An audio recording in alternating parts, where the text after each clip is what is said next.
Hello, I'm Reginald Bush, and I'm the Area Director for White Plains Community Action Program, a program that's under the Westchester Cooperative Opportunity Program, or known as WestCOP.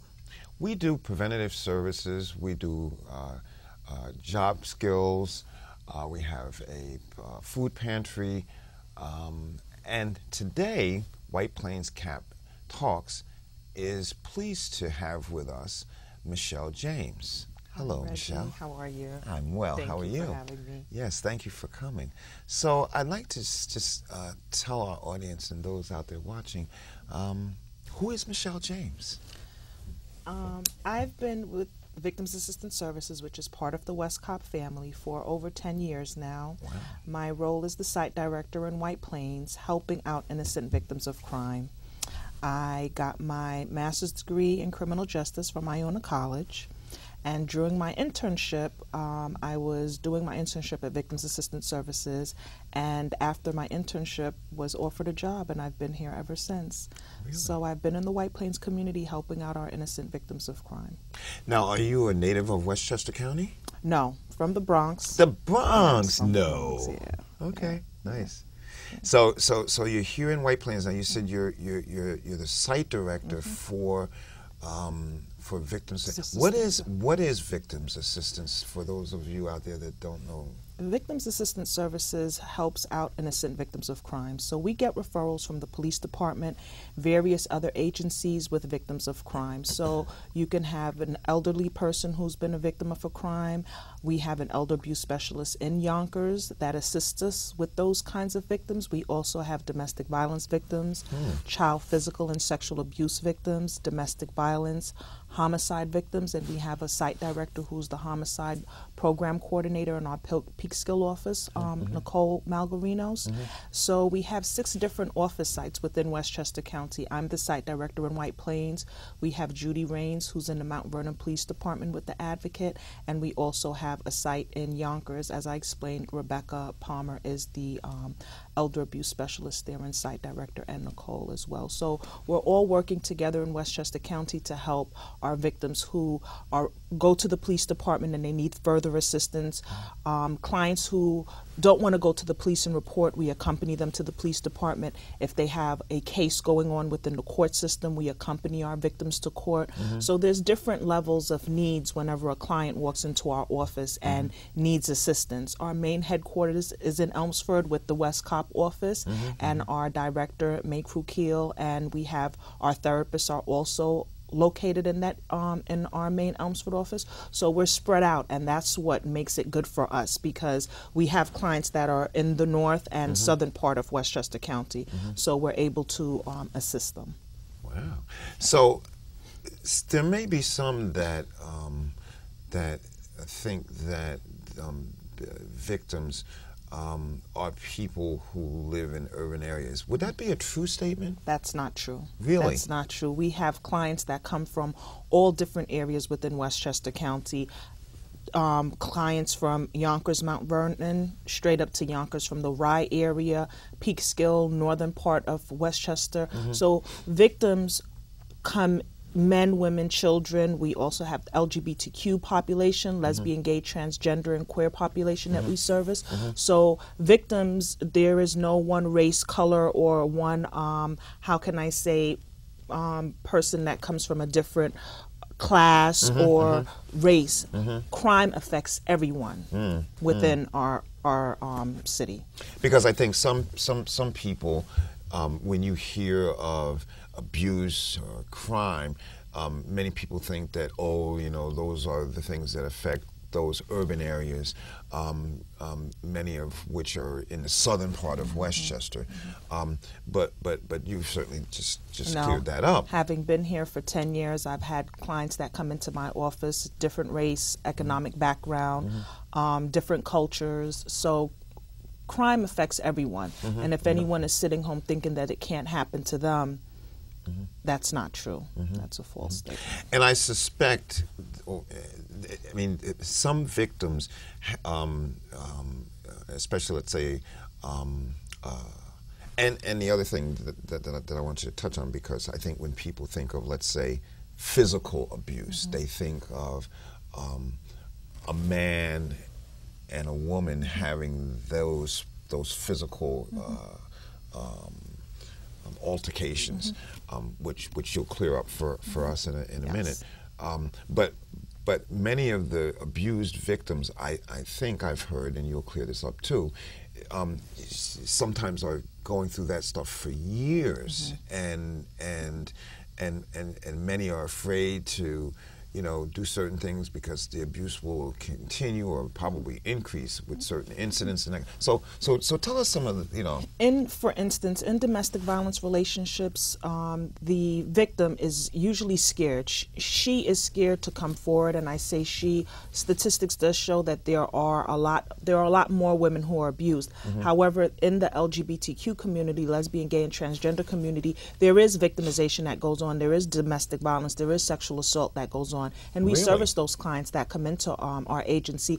It's not always about, for our clients that come in, about going to the police and reporting or going to court. It's really about assisting them in the next step. We're really assisting them in where they plan to go. So if they do want to go to court, we will go with them. If they do want to go and file a police report, we will go with them. But sometimes it's not always about that step for them. Sometimes they want therapeutic services. They don't want to deal with the criminal justice system, and that's okay. We're not here to impose our views or ideas on them. It's really about letting them know the options that are there for them and what we can do to assist them. The LGBTQ community, that community, it's difficult for them to come out. Recently, a law was passed in 2008, so they're able now to access the court system where before they were not, because they were scared of coming out. You mean when you say coming out, you don't mean like coming out of the house? No. Coming out in regards to coming to the court system, filing reports and going to the police and getting order protections. Going to the court and getting order protection, unless it was criminal, they wouldn't be able to get a family order of protection. But in 2008, a law was passed, so now they're able to come out and access the court system and get the assistance that they need, and we're there to help them if so be it. And I'm sure that's great information, because I'm sure that there's many out there who don't know that. Exactly. So now when you talk about some of them choose therapeutic, what kinds of therapeutic things are you referring to? We have licensed clinician in our main office, and we have art therapy, and we have two licensed MSW therapists there. So they have different forms of therapeutic services that they're able to give to our clients when they come in, if so choose. So those are the kind of therapy services that we're able to provide to them. And all of our services are free and confidential, so there is no charge for our services. If you go to any of our 6 different sites in our main Elmsford headquarters, our assistant director, who is also our clinical director, Keith Fedelici, he's a licensed MSW, licensed social worker. He coordinates those services to get done for our clients. So this almost sounds, because there is no time frame for individuals being abused and such. Is this a 24-hour operation? Well, we have a 24-hour rape crisis hotline that is run out of our main Elmsford office. So you can call our 24-hour rape crisis hotline. Although it is a rape crisis hotline for our rape victims to access, we have domestic violence victims, victims of all sorts that call that just need information. Our agency is Monday through Friday, 9 a.m. to 5 p.m. But if you call the hotline, there will be someone there. It's run by volunteers and our staff members, and we would be able to give you the necessary information, because we have clients that call and they need referrals for shelter placement, and we'll be able to give them that kind of information. But our regular office hours, all the sites that are located are Monday through Friday, 9 a.m. to 5 p.m. But after work hours, we have a hotline that kicks in. And do you know that hotline number off the top of your head? 914-345-9111. And can you repeat that again for our audience? 914-345-9111. 9111. Now, and also I suspect that people who may need additional information or just want to read up on this, just as with White Plains Community Action Program, can go to our WestCOP website, and they will see the link for Victims Assistance Services, and it lists all the programs, it lists all the telephone numbers to our different sites. And that is www.westcop.org. So this is very interesting. So do you do outreach into the community? I mean, is it important for community to be involved? Because I know, for example, in the education system and such, when we deal with youth, and I want to get to that piece in a minute of whether that's something that you guys see and face with youth batterings or relationships, that kind of things. Well, I'll get to that in a second. Do you, it takes a village. So does that kind of come into play with this? Yes, outreach is extremely important for us. We have to go out in the community whenever there's a community event. As you know, Reggie, I came to your event that you had last weekend. Community outreach is very important. We, in August, did a collaboration. The White Plains Police Department had their National Night Out. So we were out there with our tables talking to the community, explaining to them about the services that we provide for them. One of the big things that we do for our clients is that we assist them with filling out Office of Victim Services application, and this is money that is allotted just for innocent victims of crime. So if they have medical bills that need to be paid for, if there is a homicide victim that's not able to, family members who are not able to pay for those funeral expenses, this is money that's there for our innocent victims. So our role as advocates and as site directors in our agency, and the advocates really do a lot with this, with helping the victims fill out this application. It's a very long application, getting police reports, medical records, but outreach is very important. So we could not do our job without outreaching, like I did coming to the cultural event that you had and sitting and talking to the people in the community. They're the ones that need to know about us, outreaching to different agencies.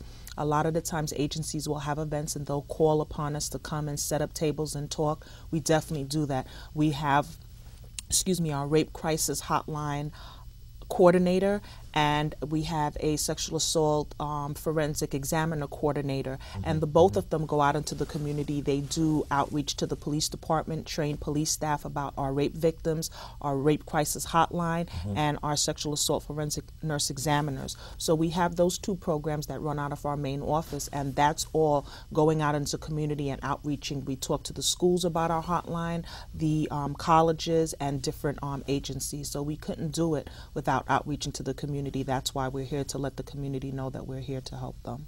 Wow, I had no idea.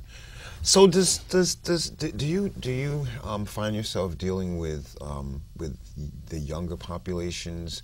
And when I say that, teenagers, or even maybe, I don't know, before, I don't know. So let's sort of delve into that. Yes, we do have teens that access our agency. We also have 2 child victim advocates that are housed with the multidisciplinary team of Westchester.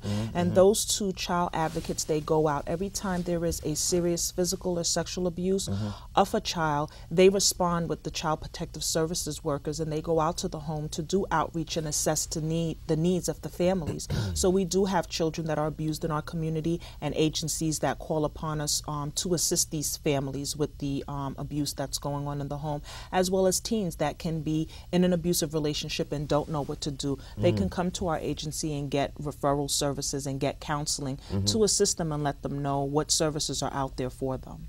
So do you have a presence in the school systems, or is it just kind of on a case-by-case basis? Or I suspect that there, and as you did come to our Culture Fest. Thank you so much for coming. It was my pleasure. And so I kind of did the outreach, but and again, you mentioned about the community outreach, but so is the school one of those segments that you've outreached into? Yes, we do have staff members that go into the schools. I have personally gone into colleges and spoke. They have some transitional, like teens who are in college, like taking some college programs, but they're still, so I've been able to go into those classes and talk to them about dating violence and the services that our agency provides, and rape and things like that, and give them brochures and information. We have our rape crisis hotline coordinator and our sexual assault forensic examiner. They also go into the schools and they talk to the students about our services. Wow. So you talk about forensics. That's all.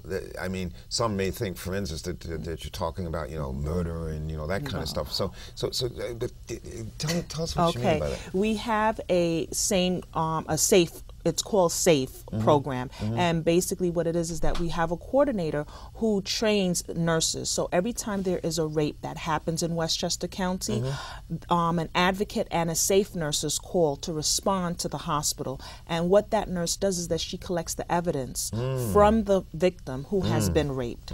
And then that evidence is collected and handed over to the police if the victim chooses to. Not every victim decides that they're going to go ahead and file a police report, and that is their choice to do that. And if they do that, then we're there to support them. But that program is run out of our Elmsford office, and that program coordinator, she goes to the police departments and she trains the law enforcement officers, and she also assists in training the nurses when they collect that evidence.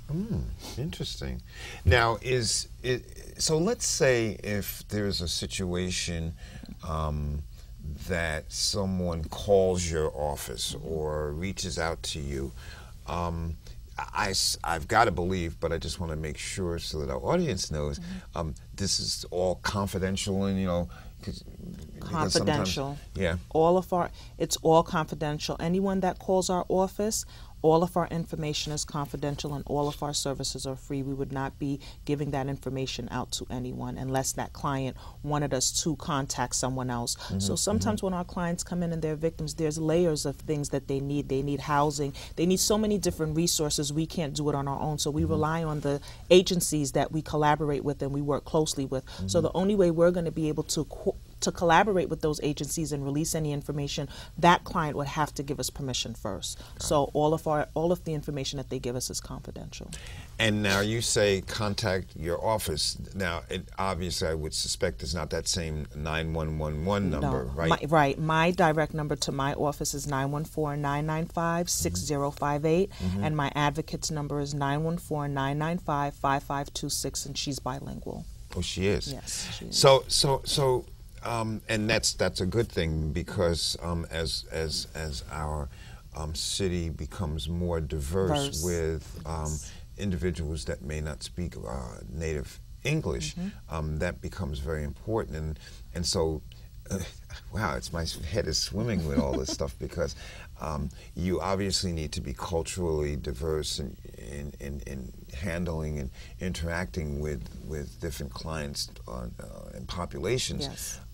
And I think need to understand, and maybe you can get into all of that, sort of the cultural things that go on, because there are some cultural things that really are abusive and that kind of thing. So can you talk about some of that? Yes, with that, our agency is diverse. At each one of our we have 6 sites, and at each site we have someone who is bilingual, who speaks Spanish fluently. So that is very important to us, because like you said, our culture is growing. So in every site, it's very important that we have someone who is Spanish speaking. And then we have other clients who come in and they may not speak Spanish, they speak another language. So we try to gather together, outreach to different agencies, and a lot of agencies will let us know that they may have someone that speaks Creole or someone that speaks Swedish, and then we're able to network in that way.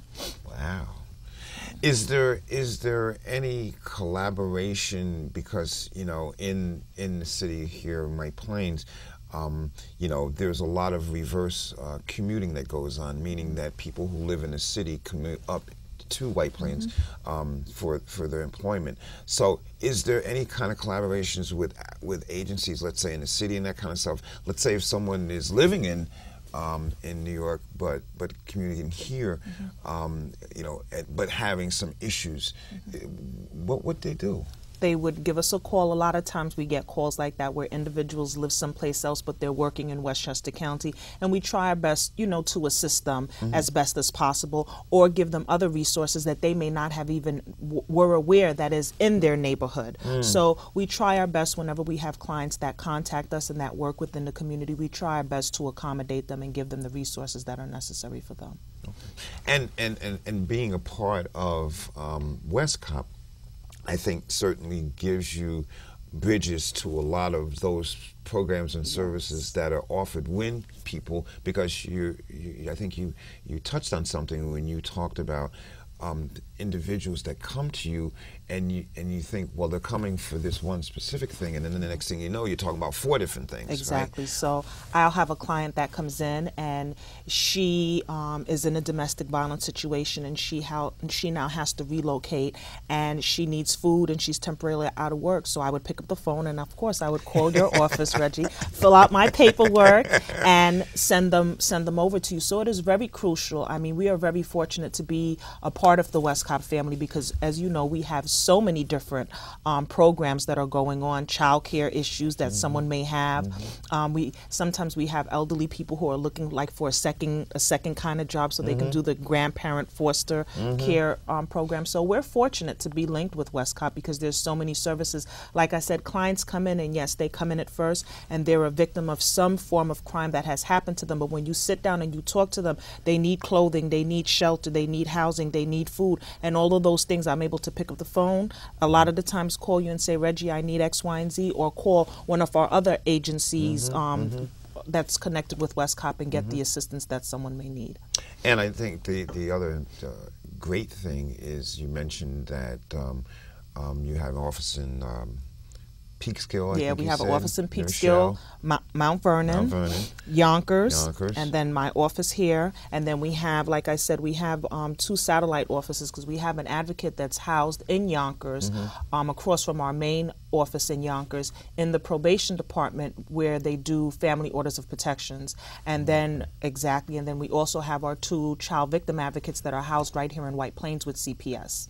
So, which is a great thing because, for example, and for those of you that don't know this, I mentioned in the beginning that White Plains Community Action Program is under the umbrella of WestCOP. But WestCOP has 10 actually now, different local community action programs that meet the needs of those specific communities. So there's an office in Peekskill, there's one in New Rochelle, obviously there's one at 70 Ferris Avenue here in White Plains. And so that's got to help you with those collaborations in those offices, so that they can. Because I'm able, if I have a client that comes into my court, but she lives in Peekskill, I'm able to say to her, go to our Peekskill office, and our Peekskill office and the CAP office, the WestCOP CAP office, they're right there connected together. Right. So the site director there, the client is able to go there, meet that site director and that victim advocate, and then boom, go right across there. They're right there together and get the needs that are met. The White Plains CAP office is collaborating with your office, and so share with us just a bit, because I believe when you and I initially talked, one of the things that people may not realize is that many times you meet victims or those clients or individuals in the court setting.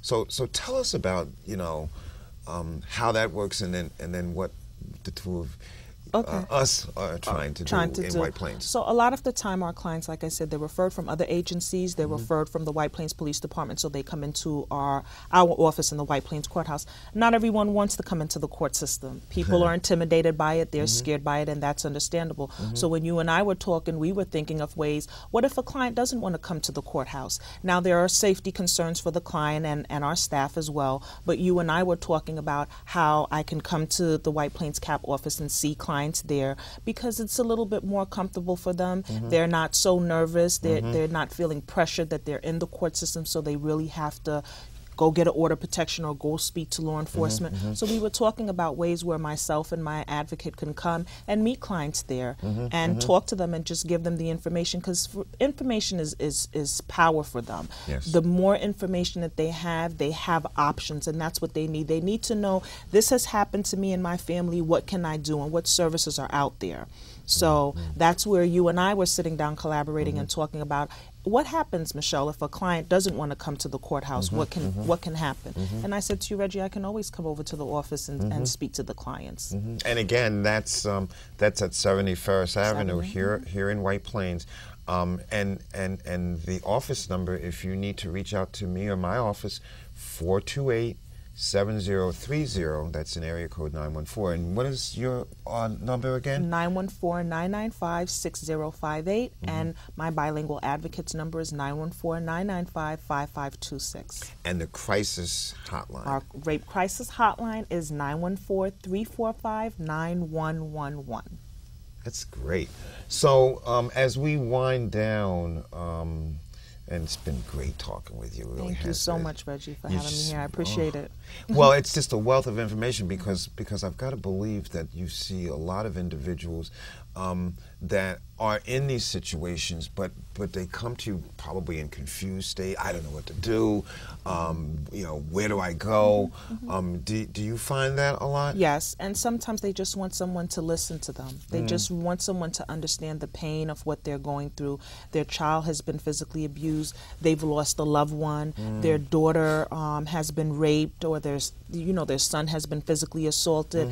Clients come to us, and sometimes they really just need someone to listen to them and understand the pain, because we really can't fix the situation that's going on. So most of the time it's, I need an option and I just need someone to listen to what's going on with me. And sometimes listening is the best tool.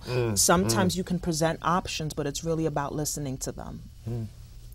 That's very, very, very interesting and powerful.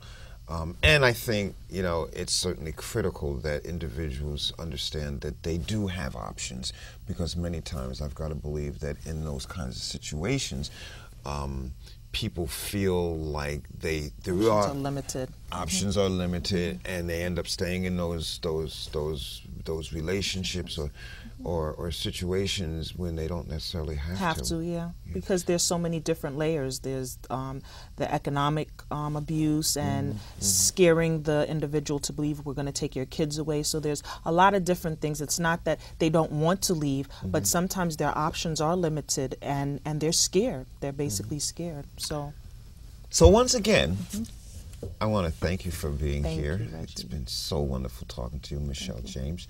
And, you know, anyone who needs information or having a problem, please feel free to call my office, 914-428-7030. And yours? 914-995-6058. Thank you, Reggie. Thank you. I'm Reginald Bush, White Claims Cap Talks.